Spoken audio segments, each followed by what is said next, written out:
दर्शकों, जैसा कि हम सभी जानते हैं कि पृथ्वी लोक पर गंगा नदी को सबसे पवित्र माना जाता है। देवी गंगा को हिंदू धर्म में मुक्तिदायिनी भी माना जाता है। आज के इस एपिसोड में मैं हाजिर हूं देवी गंगा के पृथ्वी पर अवतरण की कथा लेकर, जिसका वर्णन वाल्मीकि रामायण में किया गया है। तो आइए मिलकर जानते हैं कि देवी गंगा कैसे और क्यों पृथ्वी लोक पर अवतरित हुई।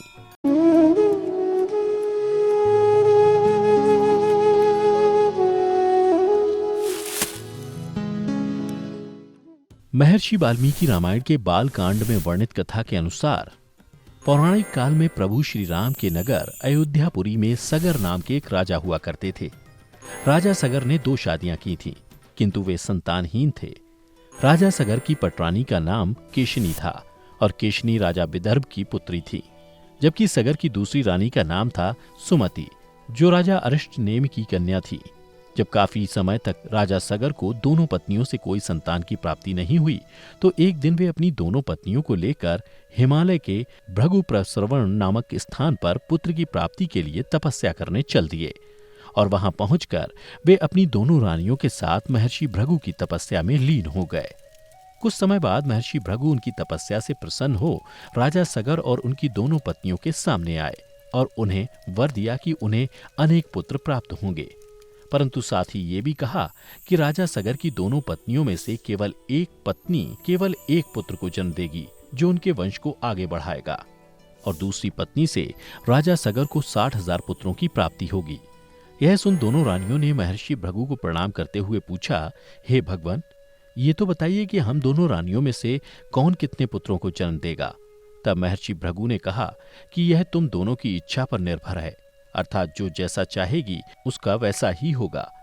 कौन केवल एक पुत्र को जन्म देगी और कौन 60 पुत्रों की माता बनेगी।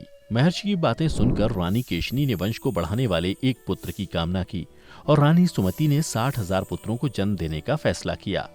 उसके बाद राजा सगर महर्षि भृगु को प्रणाम कर रानियों सहित अपनी राजधानी को लौट आए। उसके बाद समय आने पर रानी केशनी ने महर्षि भृगु के वरदान के अनुरूप एक पुत्र को जन्म दिया, जिसका नाम असमंजस रखा गया। वहीं रानी सुमति के गर्भ से एक तुम्बा उत्पन्न हुआ, जिसे देख राजा सगर निराश हो गए, परंतु जब उस तुम्बा को फोड़ा गया तो उसमें से 60,000 छोटे छोटे बालक उत्पन्न हुए, जिसे घृत से भरे घड़े में पाला पोसा गया। समय के साथ जब वे सभी 60,000 राजकुमार युवा हुए तो राजा सगर का ज्येष्ठ पुत्र असमंजस दुराचारी हो गया। वह अयोध्यापुरी के छोटे छोटे बालकों को सरयू नदी में फेंक देते, जिसे देखकर उसे बड़ा ही आनंद आता।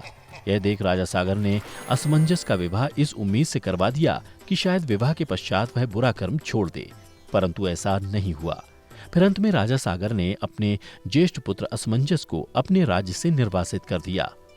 राज्य से निर्वासित होने के बाद असमंजस की पत्नी ने एक पुत्र को जन्म दिया, जिसका नाम अंशुमान रखा गया। बड़ा होने पर असमंजस का वह पुत्र सदाचारी और पराक्रमी हुआ।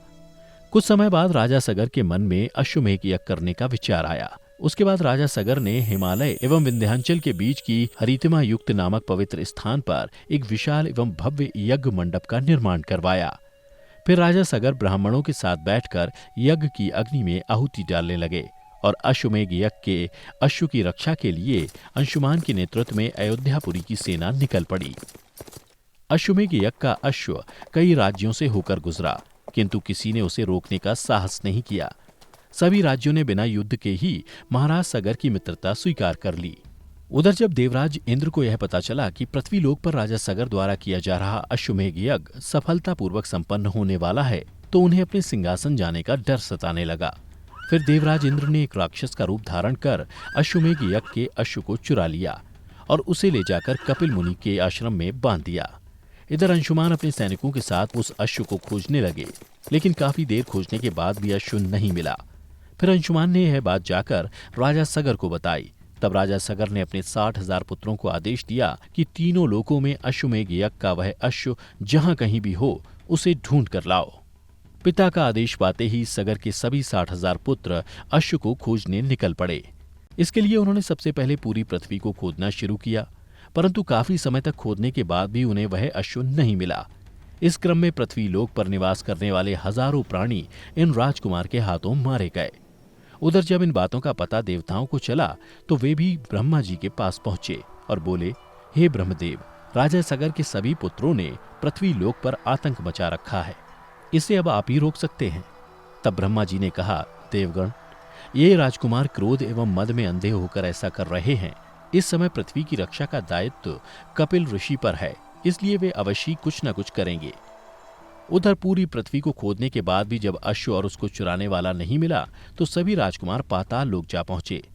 पाताल में अश्व को खोजते खोजते वे सभी वसुदेव कपिल मुनि के आश्रम में पहुंच गए, जहां उन्होंने देखा कि कपिल मुनि तपस्या में लीन है और उन्हीं के पास यज्ञ का वह अश्व बंधा हुआ है।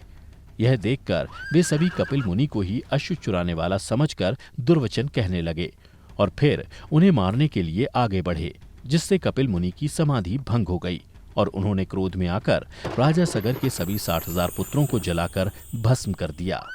इधर जब बहुत दिनों तक राजा सगर को अपने 60,000 पुत्रों की कोई सूचना नहीं मिली तो उन्होंने अपने पौत्र अंशुमान को उन्हें खोजने का आदेश दिया। फिर अंशुमान उन सभी को पृथ्वी पर ढूंढने लगे। काफी समय तक ढूंढने के बाद अंशुमान को एक दिन एक मार्ग पाताल की ओर जाता हुआ दिखाई दिया।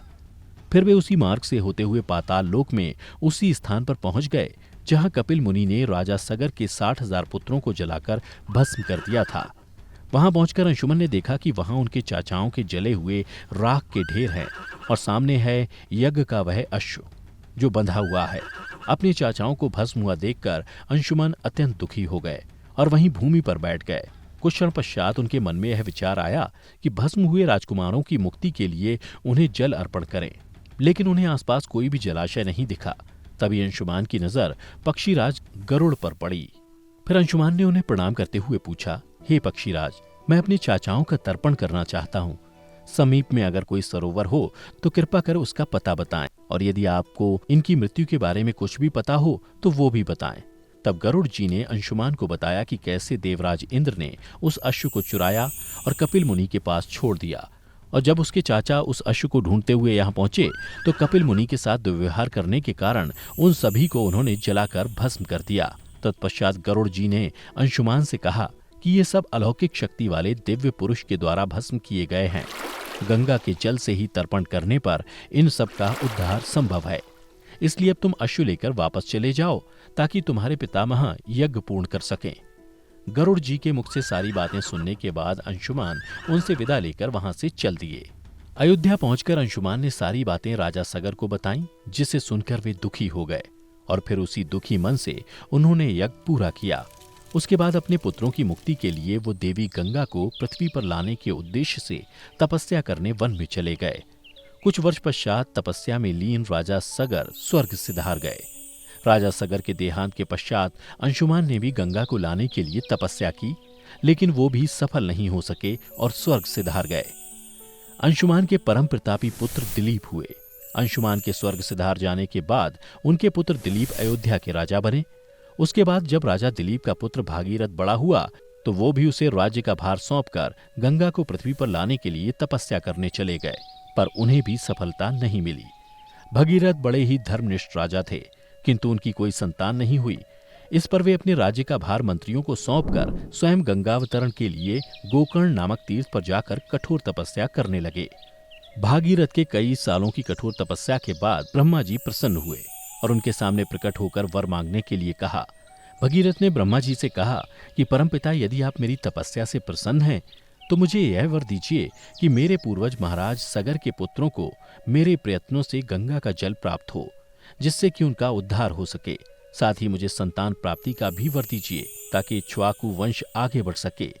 तब ब्रह्मा जी ने कहा कि संतान का तेरा मनोरथ शीघ्र ही पूर्ण होगा, किंतु देवी गंगा पृथ्वी पर अवतरित नहीं हो सकती, होने में एक समस्या है। यह सुन राजा भगीरथ ने कहा, हे भगवान, देवी गंगा पृथ्वी पर अवतरित क्यों नहीं हो सकती? तब ब्रह्मा जी ने कहा, हे वत्स भगीरथ, क्योंकि जब गंगा जी वेग के साथ पृथ्वी पर अवतरित होंगी तो उनके वेग को पृथ्वी संभाल नहीं सकेगी। गंगा जी के वेग को संभालने की क्षमता देवाधिदेव महादेव जी के अतिरिक्त किसी में भी नहीं है, इसलिए तुम्हें महादेव जी की कठोर तपस्या कर उन्हें प्रसन्न करना होगा।